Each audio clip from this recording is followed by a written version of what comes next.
You can see all the water gathered here off the side of the road. This is near US 281 in Hinton, and just down the road from here, more standing water that caused one of two deadly accidents in the state. About 90% of all the calls that we get in that time frame are due to that weather. Heavy rains causing the call rate to spike due to countless crashes and disabled cars. When it's raining, the roadway may be fine 90% of the road.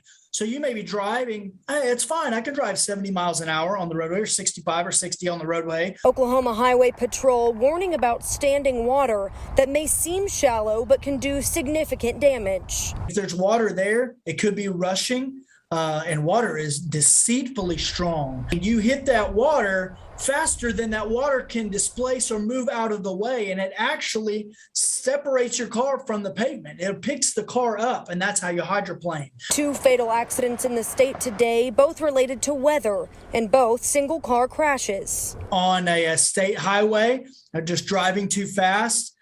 Departed the roadway and actually hit a bridge. Troopers begging drivers to slow down, and for those who stop to help, to remember the conditions they're in. People in Oklahoma are good people. They have good hearts. They get out of their cars to help someone, but you got to remember that if that car lost control on that roadway, another car may do the same thing in that specific spot. And the Oklahoma Highway Patrol urges any driver to slow down when the roads are wet.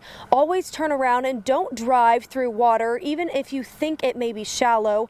And always call 911 if you're in need of help.